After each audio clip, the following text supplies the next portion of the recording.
Let's look at antioxidants and fertility.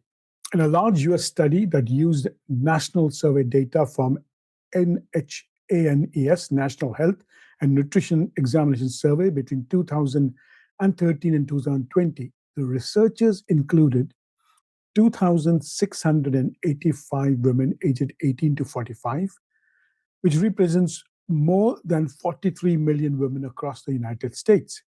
About 1 in 8 of these women reported that they had tried to get pregnant for at least a year without success, which is how the study defined infertility.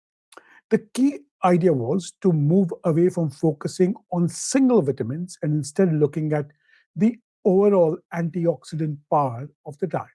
To do that, what did the authors do? They used something called as Composite Dietary Antioxidant Index, or CDAI, and this index combines 6 nutrients with antioxidant properties: vitamin A, C, E, zinc, selenium, and carotenoids into a single score.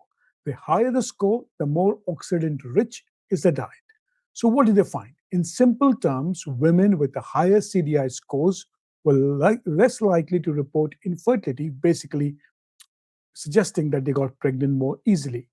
The highest CDI quartile had about 48% lower odds of infertility than those with the lowest quartile, even after adjusting for age, BMI, smoking, alcohol, income, and other factors. Every small step up in CDI was linked to roughly a 5% reduction in the odds of infertility. When the investigators looked at individual nutrients, carotenoids stood out. Women with the highest carotenoid intakes, which typically come from colorful fruits and vegetables, had a substantially lower odds of infertility than those with the lowest stakes. Vitamin A and C behaved differently.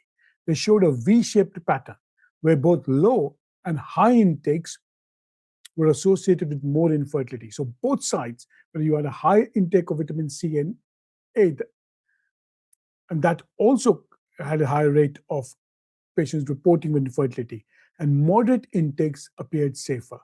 How should this influence care? The study cannot prove that diet causes or cures infertility. It is a cross-sectional and relies on self-reported data. But it does add to the growing body of evidence that oxidative stress matters in reproduction, and a diet is a meaningful modifiable factor. For women trying to conceive, this supports aiming for a balanced, plant-rich diet, emphasizing on colorful vegetables and fruits, and avoiding extreme supplementation with vitamins, especially vitamin A and C. As clinicians, we should see nutrition not as an optional add-on, as a part of core fertility conversation. Maybe future trials will give us a better idea about which antioxidants, how much to use, but this study gives us one more reason to talk seriously about food in fertility clinics.